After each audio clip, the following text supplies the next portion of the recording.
Chapter 8. Heather's Flight.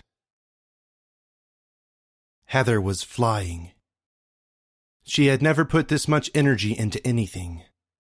All her years of playing Starseek felt like effortless exercise in this moment of extreme action. Her legs stretched out behind her, then rotated slowly over her head as she flipped in midair to present her powerful feet as a weapon. The red-eyed wolf stood firm at the base of the pine tree, the low branches brushing his haughty, hideous, scar-crossed face. He snarled viciously, extending his spear. Heather hit the ground just short of the wolves, inches beyond the lunging thrust of Red-Eye's spear. Like a spring, she shot up, feet barely escaping the claws of the desperate diving wolves. Heather struck the low branches of the tree, grabbing on for dear life. The low-hanging limbs were thick and did not snap as she clung to them. They bent wildly with her weight, crashing into Red-Eye and the nearest wolf soldiers as the others dove in after her. She glanced down to see Red-Eye's shocked, furious expression. The tree was her only hope of salvation. She clung to it as teeth and spears, swords, and claws sought her. The branches, having bent in with her impact, now sprung out with equal force, shoving back the wolves who had waded in to destroy her. As the pine tree resumed its natural shape, shaking out its arms like a stretching giant, she held on. The wolves nearest were almost all scattered, but two of the hysterical soldiers clung on just below her. Heather didn't hesitate. She leapt into the thick of the tree, dodging swiping blows and snapping teeth as she ascended the pine.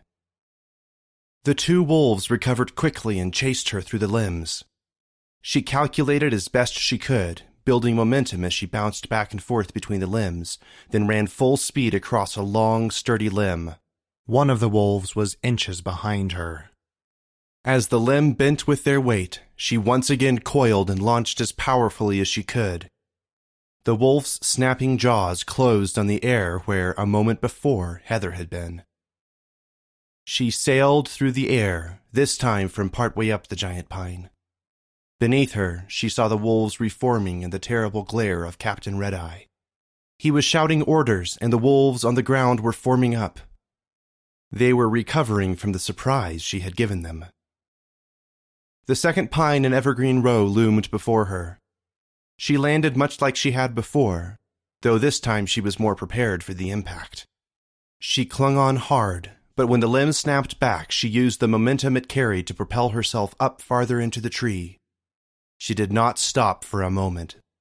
She could hear howling and barked orders below. She knew that if she stopped even for a second, she would never see Pickett again. Would she anyway? Had he made it? No time for worry now. Every ounce of her concentration was required. Once again she bounced back and forth, up and through the limbs, until she landed on a long, sturdy branch and darted across it at speed. She coiled to launch and leapt with all her might. She sailed through the air between the pines again, looking down on the scurrying wolves. She saw Red-Eye pointing at the trees ahead and knew she needed to think fast. She landed and again held on, springing into the heights of the tree. She knew she had no chance if she simply scaled to the top. The wolves would easily trap her. She had to keep going. Locating a strong, long limb close enough to the next pine, she leapt skyward. As she sailed through the air, a spear rose to meet her. She twisted and the spear narrowly missed her.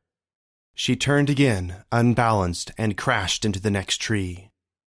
By inches, she managed to cling to the springing branch as it reformed and launched her into the heights of the tree. She decided to go up higher on this tree and leap to the next from a distance where it would be more difficult for her enemies. As often as she could glance at the scrambling wolves below, she did. It filled her heart with dread. They were already ascending the next tree, and Red-Eye trotted along beneath her, barking commands and looking wickedly intent. With a glance, she saw three of the wolves standing alongside Red-Eye in the gap between the tree she was in and the next one in Evergreen Row. Her heart skipped as she saw what was in their hands. But it was too late. She coiled and launched. She heard the twang of bowstrings and speeding arrows split the air in their flight toward her. She couldn't do much. Ahead of her, the tree was occupied by 3 more wolves, who were scurrying to meet her when, if, she landed there. They climbed higher and higher to intercept her. She twisted in the air, trying to move, if only a little bit, from her natural flight. 2 arrows sailed past, whipping the wind around her, and the third struck her right ear, splitting it at the top. She focused, reached out for the limbs of the next pine. She made contact, and the limbs swung low just beneath the ascending wolves, who growled and bared their teeth. This time, instead of letting the limbs spring back and carry her up again, she let go, falling down a few limbs lower so that she landed beneath the waiting wolves. The wolves were on her in a moment, but she had surprised them again. She scampered across the lower limbs and as quickly as possible sprang to the ground again. The wolves were in disarray now. Many had lost track of her, and some were panting or wounded from the chase. Heather noticed she was cut in several places, not just her split ear, and felt bruised all over. But she knew she couldn't stop. She stole a backward glance and saw that 3 wolves were chasing her on the ground.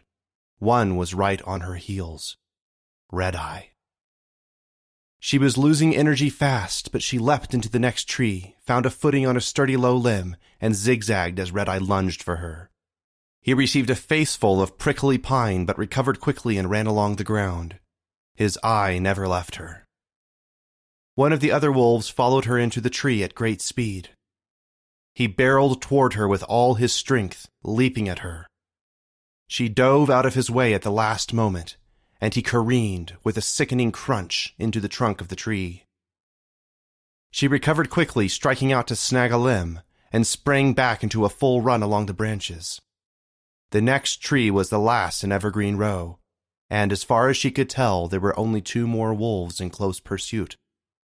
She ascended and ran along the longest limb that was closest to the next pine, as she had each other time. Red-Eye ran ahead, anticipating her next move by hurrying to the next tree. But as she ran full speed along the limb, she suddenly stopped and dropped like an acorn from the tree. She landed behind them. As they slid to a halt and churned in the dirt to recover, she shot off into the clearing that led to 7 mounds. She could hear the gurgling brook now closer and knew she had a chance if only she could make it to the 3rd mound. Her strength was nearly gone. She had, in fact, gone far beyond anything she had believed herself capable of, but now it truly was the end of her energy. She was wounded and exhausted and had been through what felt like a lifetime's worth of danger in only a few minutes. She thought of Pickett, safe but worried, in the cave. At least she hoped he was there. If only she could reach him, and if only she could fit through the small opening, they might survive. She and her brother. They could figure things out from there. He needs me. Only let Pickett be all right. She plunged into the woods, Red-Eye and the other wolf trailing her in. For a moment she thought she saw something in the thicket ahead, but when she looked again, there was nothing. Please don't be Pickett. Please be in the cave. She was finished with diversion, done with subtle maneuvers and clever turns. She only had energy for one final straight run at the cave. She came in sight of the 3rd mound through the woods, entered the small tunnel-like clearing, and hurtled towards the cave entrance. She heard the heavy footfalls behind her, felt the instinctual sense that a predator was upon her. She only had eyes for the cave entrance, which came into view before her, illuminated in a blast of sunlight breaking through the branches that waved in a sudden gust. She stared hard at the cave entrance, hoping, praying that she would see Pickett's face. But there was no one there. Despair grabbed at her, but she ran on. She would not look back, though the grunting, wheezing wolves felt close enough to reach back and touch. She focused on the cave entrance like it was the only thing in the world. Please, Pickett. Please. Then she saw something. A face appeared at the entrance. Pickett. It was him. When their eyes met and she knew he was all right, Beyond a hope, a last jolt of energy filled her. She sped toward the cave entrance, putting a short distance between herself and her attackers. She slowed for a moment at the small entrance and turned to slide in. Rock closed on fur. Panic rose as she found she could not move. She was stuck tightly, unable to get into the narrow opening. No! Red-Eye and the second wolf slowed to a trot, a triumphant sneer forming on the leader's mouth. "Stuck, are we?" Captain Red-Eye said, glowering even as he panted. The other wolf made to lunge, but Red-Eye barked a short, insistent order, and the wolf resisted. "Ending this little troublemaker will be my pleasure, soldier. Fall back." The wolf obeyed and trotted back behind Red-Eye. Pickett shouted and pulled and dug at the walls. He was desperate to free her and pull her inside, but he could not move her. Heather was incredulous. It would really end like this? No matter how hard Pickett pulled and she struggled, she knew she was truly and finally stuck. "I'm dead. After all that, inches from safety." Pickett was beside himself, his moment of exultation turning to terror as he pulled at his sister with all his strength. He would have run out and faced the wolves himself if he could have, but Heather was lodged in the opening, and he could not get out even to die in a futile effort to protect her. He was stuck as well, stuck safe. It was unbearable.